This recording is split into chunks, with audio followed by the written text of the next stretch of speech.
Добрий день, друзі! Мене звуть Міла. У мене дуже багато запасів від білки, тому буду сьогодні їх використовувати для свого здоров'я. Для роботи мені потрібні кісточки від сливи, каштани та вінні пробки. Ще обов'язково потрібна основа, на яку я буду клеїти термоклеєм. Це буде велика картонка. Деякі пробки нарізаю навпіл, деякі на 1/3. Я хочу зробити таку гірочку для себе, щоб по неї ходити, щоб була різна висота. Я хочу, щоб мої ніжки гарно масажувалися, щоб на усі точки стопи був натиск.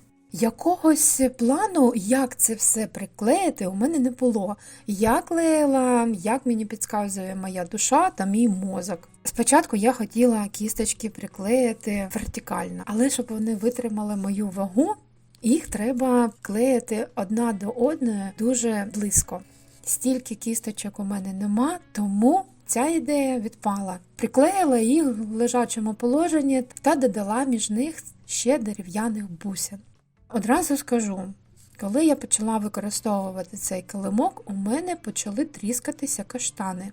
2-3 каштана тріснули, я їх замінила. Інші витримують далі мою вагу. Мені здається, тому що вони у мене сухі, внутрі ця м'якоть вже суха, та створився люфт між кожурою та м'якоттю, тому воно тріснуло. Якщо походити по чистим, свіжим каштанам, зібрати їх восени в коробочку та походити по ним, мені здається, це буде дуже приємно. Треба буде обов'язково зробити це восени, головне не забути про це. У мене ще є шишки, я теж їх хотіла приклеїти, але потім вирішила, що вони будуть 100% тріскатися, ламатися. Прийдеться постійно підлогу очистити. Я не хотіла цим займатися кожен день, тому шишок тут нема. Шишки можна також покласти в коробочку окремо та походити по ним. Взимку по гальки я не ходжу одразу, тому що вона холодна.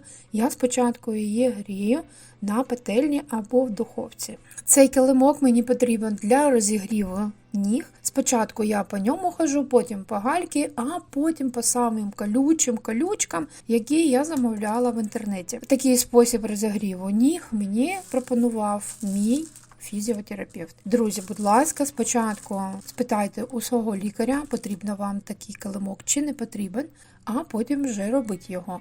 Якщо ви хочете обов'язково поробити з таких запасів, які у вас зібралися, як у мене, щось красиве, то зробіть собі панно, воно буде прикрашати вашу оселю. Хто вперше на цьому каналі і не знає мене, у мене є основний великий швейний канал. Там я тільки шию. Показую свої ідеї з переробки джинсів, одягу та використання інших цікавих матеріалів для шиття. Будь ласка, підписуйтеся на обидва канали, я вас чекаю. Дуже вдячна вам за перегляд. До побачення!